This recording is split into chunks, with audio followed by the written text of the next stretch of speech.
Hello and welcome to Ladies Flint's Fashions today.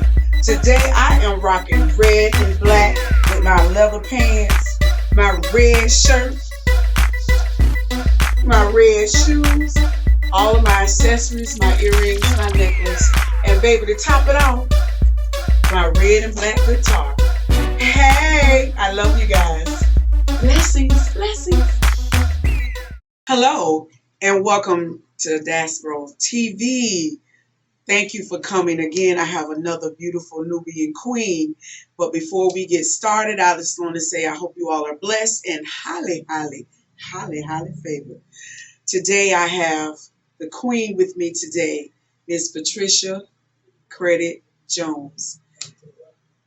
Thank you for coming and welcome, my sister. Thank you. Welcome. So, first of all, I want you to tell me a little bit about yourself. What kind of business do you have? Well, I have a baking business. Okay. And I also have a notary business where you can find me online. I'm an online notary as well. Wow. And I also do properties. So I help people to keep their properties in their family. I like to do that. That's my passion. Now, that is your passion. That is my passion. Okay, so well, I great. have to do the cakes in that.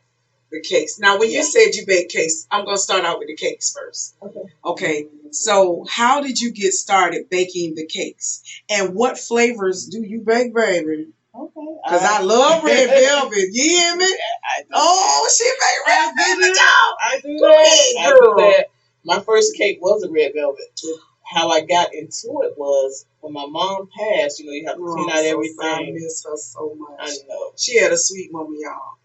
That's Oh my God. cousin. Yeah, I'm her cousin. I miss her mama so much. Oh, yes. She was a sweet. She was my biggest fan. Yes, she was. Yeah, I miss her. She did so love you, much. boy. I loved her. Y'all and our birthday was 1 week apart. Mm-hmm. So tell me how you got started. So as I was cleaning out her things, I found her recipe. Right? So, and I remember her making the red velvet cake. It was always good, and she made it for other people as well. So I said, let me try it. So I found her red velvet, her sweet potato pie, and her pound cake. I could not get it to rise or anything. So I started experimenting and everything, so I came up with my own. Good. So I sell a lot of my red velvet cakes of my own recipe that I created. Girl. But I sell her pound cakes as well. So, that's a blessing, Pat. I never knew that. Yeah, so I tweaked until I came up with my own taste. That's a blessing. So you just do that on the side, or you do that full time, or because I hear you said you have notary and you do generational wealth. I'm gonna say that. Yes. Is that the right word? That's the right word. But tell me about them cakes, baby. Okay. So I don't do a lot of different varieties of cakes. But what's your main cakes that you make? My main cakes that I do is the red velvet, peach cobbler pound cake, lemon cake, vanilla cake now. What is it? Oh my goodness, I forgot myself. The lemon cake, southern butter pecan cake. Those are my go-to cakes. And I bet you they sell. Now, do you bake it year-round, or do you just make it like for Thanksgiving, holidays, like Christmas and everything like that? I do it year-round whenever I get an order. And all my stuff is made from scratch. Even the icing, the frosting is made from scratch. Go, girl. But the middle, everything.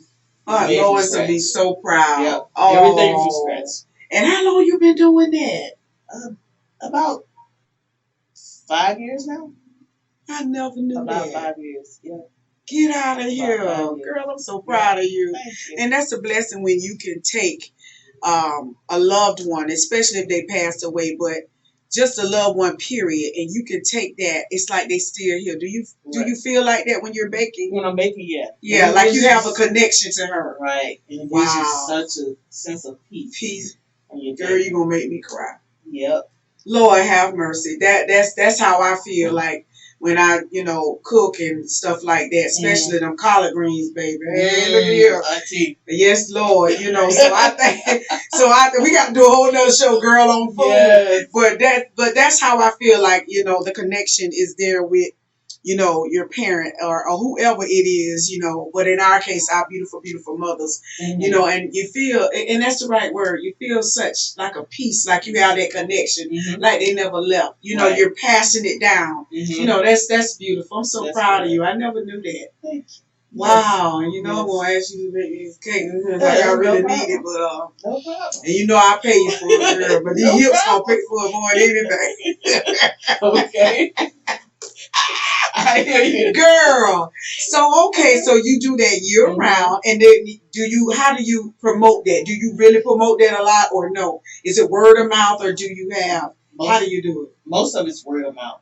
Sometimes I post on my Instagram, sometimes I don't. It's just, just depends. But I have like regular customers for Thanksgiving and Christmas.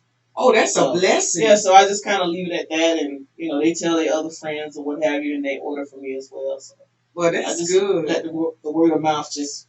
And sometimes that's the best way, because especially when you're good, you have reasonable prices, and you have a reputation of doing it on time and being on time with that, and all of that kind of stuff. So that's good. Yes. So the next thing that I want to talk to you about is the notary. Now, how did you start doing that? This a real queen. This girl got 3 businesses rolled up in the world, but we're going to get to her passion in a few minutes. So tell me, how did you get up into doing the notary? The notary, at my last job, it was required for all of us to be notaries. Okay. So I was like, okay, so I had never been a notary, so I was like, okay, fine. Took it on. And then now, the position that I'm in now, when the online notary came about, I said, you know what, I want to try that out to see how it is. So I started doing that. So now I'm online as a notary, as well as I can notarize your papers in person as well. Because a lot of people don't understand, when you're a notary, you have to know different things. Right. Different documents. You just don't notarize a document, you don't know what you're notarizing. You don't have to know the full details of the document, but you do have to know the title of the document and what it means, and you have to know if someone can witness or who can witness and who cannot, because that can put a cloud on that particular document. So it would make it invalid. I should say not a cloud, but it'll make it invalid if certain witnesses sign on certain documents. So you have to know those things. If you don't, then the person that you're witnessing for or you're noticing for, it's going to mess them up. So you just have to kind of know different laws and different documents, what means what and what doesn't mean anything. Right. So, like, for instance, you have to have 2 different witnesses. They cannot be related to the trustee or, quote-unquote, the settler. They cannot be related. So it has to be 2 different witnesses, as well as on a will. It has to be 2 different witnesses. They cannot be related to the person who is testate. You cannot be a witness for them. Like, say, you can't be a witness for me because you're my cousin. Right, I got you. Regardless if we have different last names, the bloodline is there. So that makes it questionable. So because they might think, what is it, fraudulent? Exactly. Or exactly. It was like it'll make them think that you kind of coerced me to do something. Right, against your will, against correct? My will, exactly. Okay. So you have to be careful of what you notarize. A lot of people don't understand. And that's good to know. Yes. That's good to know. And I guess because of these, I forget what you call them, but the elderly, they're doing that bad. They're going and they're being over the trustees and being over these elderly people. Yes. And they may have dementia or whatever may be going on, or the family members live out of town. And they're taking over the people's estate and their money. Yeah. And when they finish with the people don't have nothing. They're penniless. Yes. So they have that bad. And now they're trying to make a law. I saw recently that they were trying to make a law for that to protect them. Right. And that's what they should. Now, do you know what is that part of notary, or is that something totally different? That's a will? Totally different. That's like with dealing with a will, right? Right. That's dealing with the elderly abuse. Elderly abuse have different laws. Okay. So I'm not for sure how they actually go about with the wills and trust with the elderly. I'm not for sure how they do that, but they should be going to an attorney. Right. I mean, you Right. can do it. You can do a will and a trust yourself. Don't get me wrong, because they have all the different programs out there to do it. But if you're doing something simple, if to me something simple, if you have an estate less than $100,000, Right. right, then it's okay. But if you have something that's like over $500,000 estate or $1 million estate, you should be going to an attorney to have them to prepare those documents for you. And see, that's good to know because a lot of people don't know that. No. And that's very. I mean, this is very educational, because some things I might have didn't know when I had to go through that with my father rested. So, but it is what it is. It was what it was, and I did the best that I could. Now, can you tell me the difference between an estate and a will, or is it all tied in together? It's all tied in together. Okay. A will, the thing is, a lot of people think, oh, if I have a will, then I don't have to probate. But you have to probate a will. The will is only giving instructions of what the deceased wants to happen, or what the person wants to happen after they pass away, and who they want to give it to. So that's called testate. But when you're intestate, that means you have no will. You haven't prepared anything. And a lot of people don't understand. I tell them all the time. I say, listen, always have a will. You can have a pair of favorite socks. Give it to somebody who you want to have. I said, don't ever think that you don't have anything. A lot of people think, oh, I don't have a house, I don't have this, I don't have that, so I don't need a will. Yes, you do. You need one. I feel like everyone should have one. And it doesn't mean that you have one that you're about to die. A lot of people think that too. Or if I get a will, I'm about to die. No, it doesn't mean that at all. You're just saving your kids a lot of headache. Yeah, a lot of headache. And I hate to say this, but a lot of times that's when you really find out how people are. Exactly. Well, I always say food and money. Yes, food too. Yes. But so that's good to know, and that's the notary. That's different from that. Right. Because I'm gonna get to that. I'm leaving your passion for last. Okay. But with the notary, what are the disadvantages that you see with the notary as far as people understanding it? And like you said before, people don't. There's certain documents, and is there a class that you can take to become a notary? Is there a class to do? Because I heard you say you got it on your job or something, right? Mm-hmm. Okay. There is a online. I think you have to take an online course through Sunbiz. They do have an online course that you have to take in order to become a notary. So there's not no physical class that you can actually go and sit into to become a notary, but you can do it online. But how can somebody? I'm sorry. It's okay. But I'm curious. I got an inquisitive mind.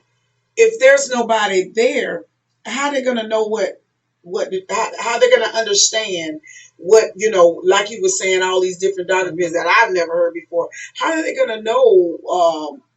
I mean, they gotta really study if they're doing it online. Mm-hmm. I think it comes with wisdom. To be honest, because the online course that they have with Sunbiz, it gives you a series of questions, but it don't break down all the documents. It just gives you like the basic things, the basic steps of becoming a notary. But it does tell you things that will encumber the document once you sign it as a notary. So they give you like things to look out for on a document before you notarize it. So some notaries, they look out for it, and some of them don't. Some, a lot of people are friends or what have you. Oh, no. And they just, notarize it for a friend or what have you. I mean, that's realistic. That's how it is. But you still have to make sure that you're doing the right thing as a notary because you're governed. So you're bonded. You have insurance. So if you sign something and you mess that up, quote unquote, or you sign something and it's fraudulent or whatever, that comes back on the notary as well. The notary can get in trouble for that. You can go to jail. You can be fined for that. So, it's a lot of things behind that. So just being a notary is not something that someone should take lightly. Yeah, and see, that's what I was saying about the class. You said it's an online class, and I'm wondering, they got to really study those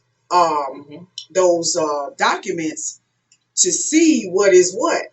Because you're dealing with the law and fraudulent stuff, like you said. So, okay. And how long did it take you to get your license? For the notary? Yeah, for the notary. It's only, I think it's a 2-hour course online. Oh, wow. That you have to do. Okay. It's just a series of questions, and you have to pass those questions. And they give you a time, like there's like 10 questions, and they give you 30 minutes or 45 minutes to answer those 10 questions. So they want to make sure that you're reading the material. Right. Right. In order for you to pass that segment.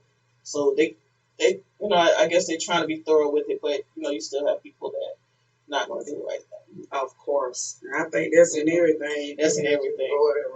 Mm-hmm. But okay, so then I heard you say your passion. Mm-hmm.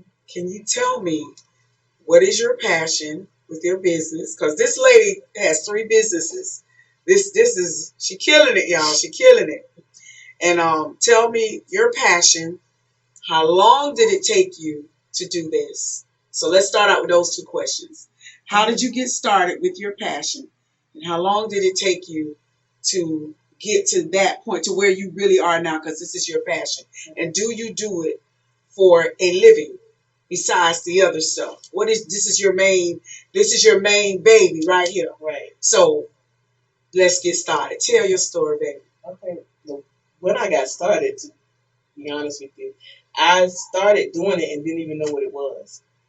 You're kidding me. I lied to you not. My sister had got a computer, so I was working on her computer. I used to just sit there. I call it being nosy. Okay. So I'm sitting there searching people, the little sister, looking up stuff, looking up people, looking up stuff, just going through stuff. Didn't even know what it was called. I'm just doing it.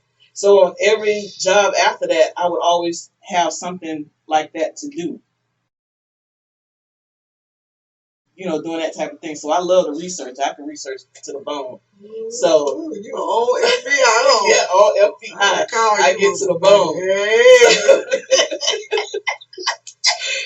So I think I actually started in probably like 2005 or something like that. 2004. Yeah, something around there. Not for sure, but I started doing it from there. Every other job I had something I was researching. And then I got a job at this company, and I became a title examiner. Okay, so okay.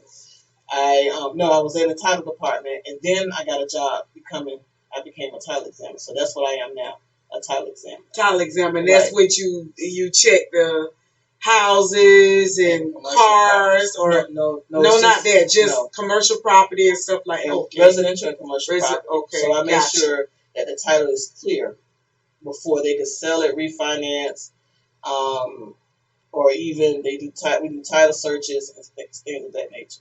So I love doing that stuff. So that's where the passion came in. But what drove me to this is trauma. Oh. So when you experience something, you be like, you know what? I'm not gonna let that happen to me. Yeah.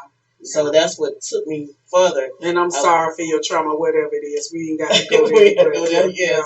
But seriously, I am. Yeah. So I went to school to be a paralegal. So for you, I'm a paralegal as well. Cousin killing it. Yeah. So I did that. And, it's different areas of paralegal. So I gravitated towards the property side. See, I ain't know that either. Yeah. I just know about that music, baby. Okay. As always. Girl. You've been singing since we was little. I know, right? Okay. Thank God, good. Yeah. But you always been smart. I was the one that asked all the questions. That's but I would be saying, I'd just be writing notes down what to say. Child, I wouldn't think about that stuff y'all would think about. But you did very well. I just want to say that I am so proud of you. Thank you. I really am. Thank killing it, girl. You're killing it. So, I'm sorry. Tell me your story, baby. So, went to school to be a paralegal. Gravitated towards property. So, very interested in that because I saw a lot of Black people losing their homes, especially the elderly people. They die and then the kids get it, and then the kids don't know how to keep it, or they don't know how to transfer the title to their names or what have you. So I just kind of honed in on that and learning how to help people to retain their heritage, their lineal heritage. Generational wealth. Generational wealth. Yeah. And a lot of people don't understand that. Like in Delray, properties are going every day. Yeah. Yeah. You know, I have done properties in Delray that is skyrocketed for no, and I'm like, where does this come from? But you know, now we know where it comes from. The Northerners came down and they offered more, so that's how everything went up. But to say that as well, we still need to have that education under our belt. Yes, we do. If we don't want to sell, we don't have to sell. No. And see, that's, I think, is where the problem comes in, because I think the older generation, like with our parents, they probably felt trapped, or they didn't understand. Right. Because at one time they were going around and, you know, oh, you know, you can refinance, because I want you to explain that too. And then when they refinanced the house, they stayed, all I knew about it was that they paid them as long as they stayed in the house. But you got to remember, that house is paid for. Once you refinance it, that's it. And I think the you know, like our parents and their parents didn't understand how the system worked, because once you understand the system, I think you can make it work for you. Right. So if you can explain the generational wealth of how, like you said, the refinancing and all of that, could you talk about that as well a little bit? Yes. You know, please. Okay, so with the elderly, they're targeted for the what is it called? I'm sorry, reverse mortgage. Yes. They are targeted for that, and a lot of people don't understand that the reverse mortgage. There's two mortgages. It's not one. My God. It's two. The first one is the reverse mortgage, and then it's secured by another mortgage that also has to be paid off. But the thing is, with that mortgage, once that person passes away, if they have a spouse in the house, it would pass to that spouse, so they can still live there until they pass away. They pay it off, right? No, until they pass away. So the contract will remain intact. But once that person passes away, then the kids or whomever, the beneficiaries, have 364 days, not 5, 364 days to satisfy those mortgages. You can either refinance, which a lot of kids do not, or you can try to sell it if it sells, or they're going to take the house. Now, when you said, I think what's the first one you said? The kids can refinance. Okay. That means they have to refinance it to pay off those loans for the reverse mortgage. And they still will have to pay the mortgage again, right? How does that work? Is that how it works? They still have to pay the mortgage if once they do the refinance? How does that work? Yes. Well, if you refinance, you're paying off the prior mortgage. Okay, but you said it was 2 mortgages, right? So it'll pay off both of those mortgages. Okay. Like one mortgage is say it's like $200,000, right? The other one might be $55,000, but it's secured because in order to get that reverse mortgage, it has to be secured by another mortgage. That's how it works. Okay. It has to be. They always have 2, and a lot of people think it's only 1, but it's actually 2. Wow. So when the kids get it, if their credit is not up to par, or they just don't have the finances to do it, then they got to sell it. They got to sell it. Or they have to let the people have it. So, and a lot of people want to keep their parents home. Of course. You know, so. Of course. You know, and a lot of parents are doing it without telling their kids. So the kids don't even know until it happens. Yes. And then by that time, it may be too late. Yes. It may be too late. Then they'll start sending notices after the person passed away. Immediately. Oh, as soon as they find out that the person is deceased, immediately they start sending out notices. Hey, this is what's going on. You have XYZ days, blah, blah, blah. They do all of that. The company is, they diligent, very diligent on how they do things. So they'll send out the notices to let them know, hey, you have XYZ days to either do refinance or sell, or, you know, you can sign it back over to us. Well, my question is this. What, in a situation like that, what would you say is the best thing for the children to do? I would say get together and refinance it. And will the rates be higher or lower depending on what? It depends on their credit. That I can't answer. Okay, gotcha. The rates change every year, every month, every day. Yeah, you did say that, depending on the credit. This is something that we need to know, you know, because we saw our parents work hard to put us in a a nice neighborhood, because then it was middle class. I don't know where the middle class is these days, but anyway, that's another story for another day. Right. But we watched our parents work, put us in a decent home, and to just lose it like that if our parents leave, it's heartbreaking. It is. And like you said, a lot of times they don't know what's going on. Like I see a lot of this, what you talking about? I had no clue. All I knew was that they paid you as long as you stayed in the house. Right. All that other stuff I didn't know. Yeah. I had no clue. And this is good that you're on here enlightening us and teaching us and giving us knowledge. You're spitting this knowledge because to me, this is so very, very important. Now, if a person has lost their parents' house or a spouse house and it goes up for sale and somebody buys it and then they rent it out, how do they go about it if they wanted to buy the house back? Could you explain how would they do that? First, I forgot to do this in the beginning. I got to give a disclaimer. I'm not giving legal advice. I'm just giving informative information to help you keep your heritage. Right. I just want to say that because some people might take it out. No, and you can say it again. You can say it again at the end. It's okay. Sure. We forgot because, girl, we just got to talking and stuff, so it's okay. Get it. Yeah. But, to answer that question, so if someone else buys it and then they rent it out, and then the original owners want to buy it back, they have to contact the person who owns it to see if they want to sell it. There's no way that they can force them to sell it back to them. You just kind of hope you catch the person in that mood where I don't want the house anymore and I want to sell it. Gotcha. So it's nothing that you can really do. Once it's gone to someone else. Only way you can get it back if you find something in the documents, a little loophole where it's fraudulent, and then you can fight it that way and get it back. I have seen that done. Wow. I have seen that done. And the person was in the house and, I bought the house or whatever, I paid for it, I have a mortgage on it. Yeah, but all the documents are not lining up. So. And this was with a home in Miami. Wow. Yeah, they had to get out. It wasn't no fault of the person who lived there, so they had to replace them somewhere else. But that person had to get out. Just by a loophole. Isn't that something? Yeah, and it happens all the time. You just got to know what you're looking for. A lot of people do a lot of fraudulent things. If you don't know what you're looking for, how would you know it's fraudulent? There it is. So, wow. That's the thing. So how did you said that's how you guys started, but is there a class that people can take to do what you're doing with the with the deeds and all this kind of stuff? Is there a class that they could take for that? There is no class for that. There is a school in Tampa that offers where you can get certified to be a title examiner, but it's only a 40-hour course.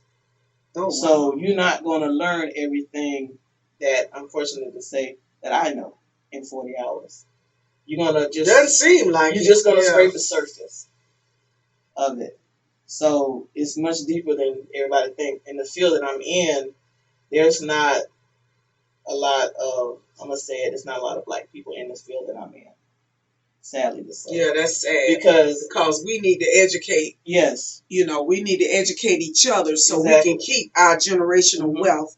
To me, that's a beautiful thing. You get up and watch your parents go to work and take care of their kids. Exactly. And then God forbid something happens and then just to have them come and take away what you saw your parents sweat blood and tears from sun up to sundown and taking care of their kids, taking them to football practice, basketball practice, whatever they were doing. Yes.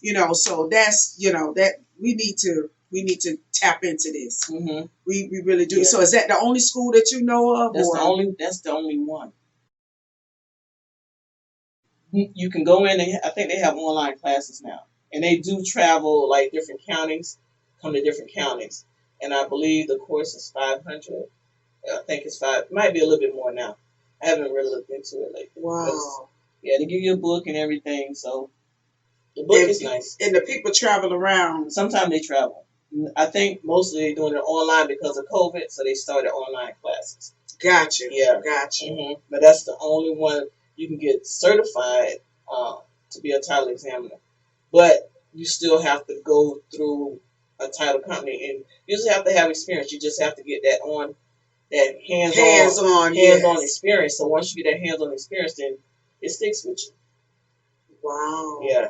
I guess so. Mm-hmm. And my next question is, would you recommend people to get involved with this? Like you said, there's not a lot of blacks that's doing this, but would you recommend the kids or anybody to learn this? Mm-hmm.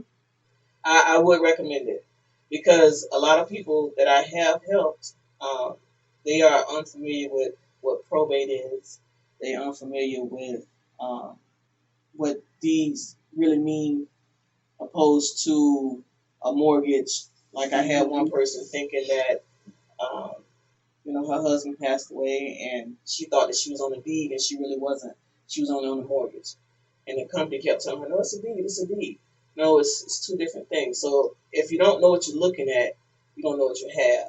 Exactly. So, like, there's different ways that you can prepare a deed, but it has to be correct because if you don't do it correctly, it's going to put a cloud on the deed, and also that deed can be overlooked, which means that it will be taken back to the original owner. Like, say you have a house, right, under your name, and say a friend come and prepare a deed and say it's from you to them, and you sign it or what have you, and something is missing on that deed, like say a witness is missing, part of the legal description is missing, or what have you, that put a cloud on the deed. That makes it look fraudulent because the deed is not complete. Gotcha. So if it's not complete, it's not valid. So you have to understand that you have to have the legal description correct. You have to have the marital status on there. Like you have to have that single woman, single man, married woman, husband and wife, joint rights with survivorship, tenants in common. A lot of people don't understand what those things mean.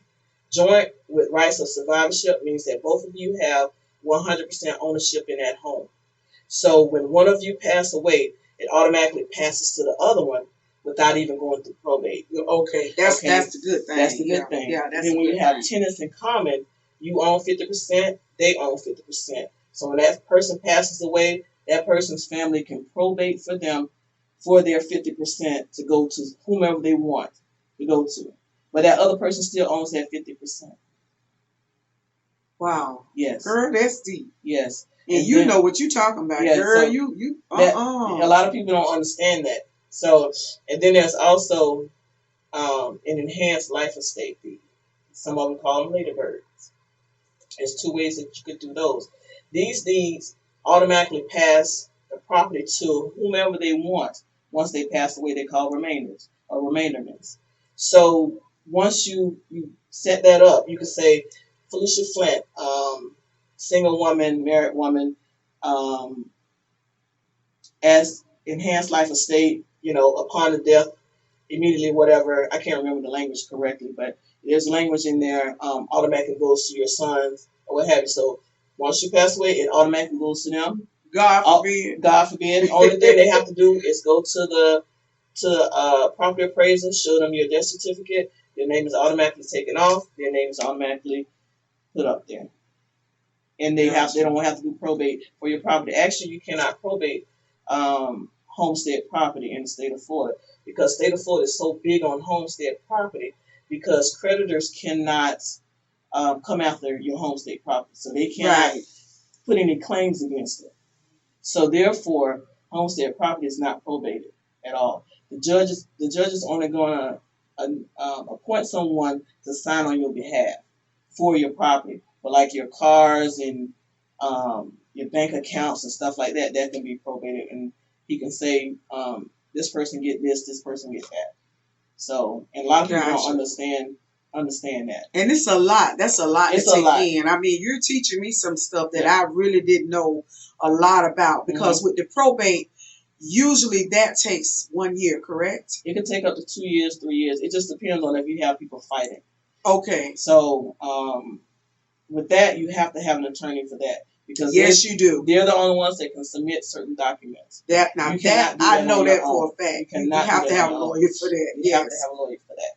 So it just depends on if the family's fighting or what have you, and then whatever the person has, what their estate is or what their assets are that they have. Right. So it all depends. So I mean, it can go as quick as 6 months, 3 months, to 2, 3, 4 years.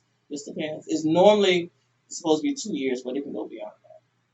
And it can go before 2 years too, right? It can end before that. It can be like 6 months. It just depends. If the person has already passed away and it's 2 years has passed, then they usually, with probate, they usually go fast. So it might be like 6 months if the person has already been deceased over 2 years. But under 2 years, that's when, everything is still fresh and, things can be settled, it take a little longer to settle. But after 2 years, it settles fast. Oh, wow. Okay. Yeah, because you got to remember everything is probably already divided, and people are already comfortable with whatever they took or whatever. So, gotcha. Yeah. Okay, good. Y'all hear this? This girl spends some serious knowledge here. Now, my next question is, where do you see yourself in the next 5 to 10 years? But mainly your passion. What we just got through talking about. You can start wherever you like. You can start with the cakes, with all of whatever you want to start. Y'all notice I keep talking about the cakes, okay. Y'all notice that. So just tell me where. You'll be laughing. Oh my God. So just tell me, where do you see yourself with all of your businesses? But the main thing, what you really see yourself for with the generational wealth, which I hear is your passion. I see myself owning apartment buildings, complexes. Yeah, girl. Talking to existence. Yes, many properties. That's my passion too. I can also, I also help people when they want to buy properties. Like I do the title search for them, or I look up, just do general stuff looking at the property just to let them know if it's a good buy, bad buy. Right. Also with tax deeds. Tax deeds are a big thing right now. A lot of people are trying to purchase tax deeds, but there's different ways that you can do it. Wait, now, what is that? Tax deeds? Tax deeds? Yeah, explain that. Okay, tax deeds are on houses, like say the person haven't paid their taxes. But in the state of Florida, it takes a little bit longer. Like in Palm Beach County, it has to be, I think, 7 years. 6 years, I think, maybe 6 years. So you haven't paid your taxes 1 year. They'll put it up. I call it the chopping block. They'll put it up so that someone. That's about right. I call it the chopping block. That's what it is. So if they put it up for sale and someone buys a tax certificate on your house, and a tax certificate, what they do is they'll say you owe $2,500 in taxes, right? You haven't paid your taxes for the year. You can't do it, right? So when they put it up for bid, they bid at a percentage. They'll say, oh, well, I'll pay the taxes, but I only want 2% back if they pay their taxes, or I want 5%. So whoever has the lowest percentage bid, they win that tax certificate. Gotcha. Okay? Gotcha. So, but the thing is, they have to hold that tax certificate for 2 years. 2 years. Girl. Yes, 2 years before they can apply for a tax deed application. There's steps to it. A lot of people get scared when they don't pay their taxes, their home taxes. Oh, if I don't pay my taxes, they won't take my house. Yeah. It's a process. It's not like, the next day. It's a process. So, and see, people don't know that. They don't know that. They don't know that. So that's why we got to educate each other, yes, and have our own general wealth. Yes. That's why we got to educate each other. Yes. So, wow. So it takes, it's a process. So once they do the tax deed application, they have to do the application. That's another process.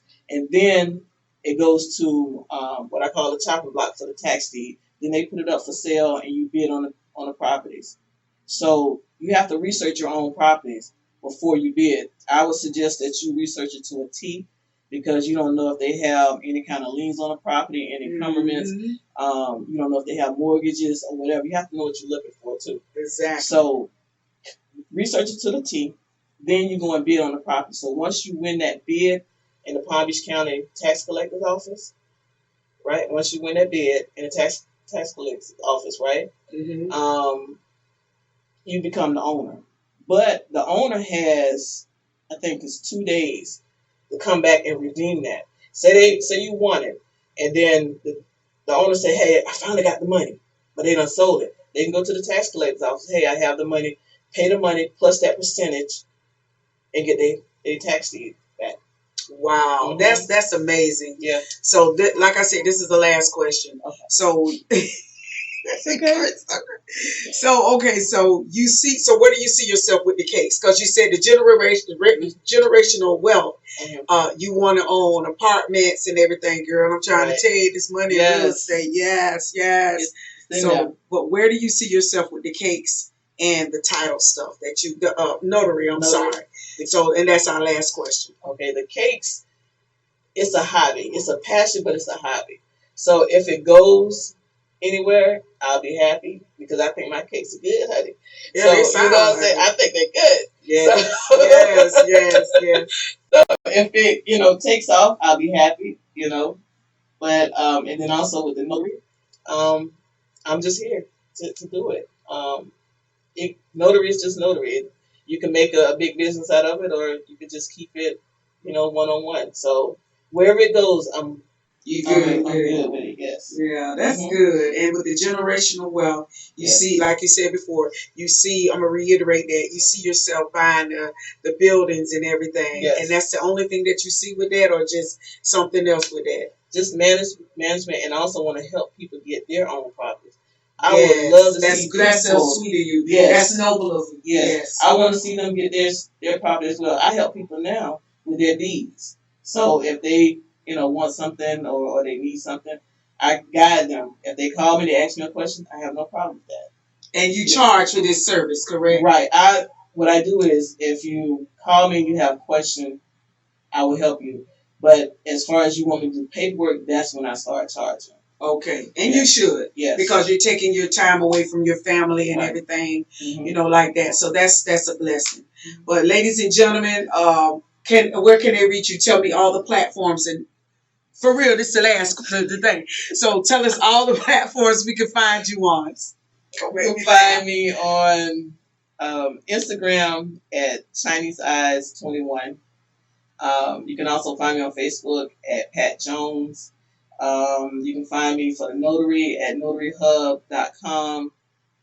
And also, Cakes by Pat is on Instagram as well. Okay. Yeah. And there you have it, ladies and gentlemen. What a blessing. What a blessing. My cousin, I love you. Mwah. We went to pre-K together. She reminded me. I forgot. We sure did. I was the one always.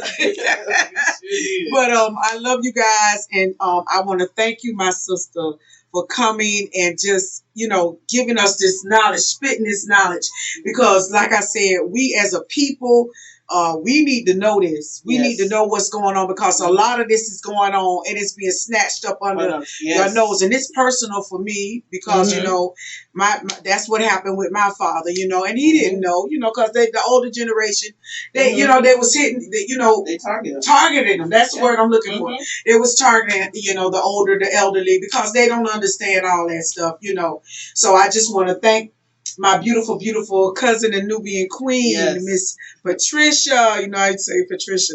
Pat Credit Jones, y'all, and give them where they can reach you again on camera.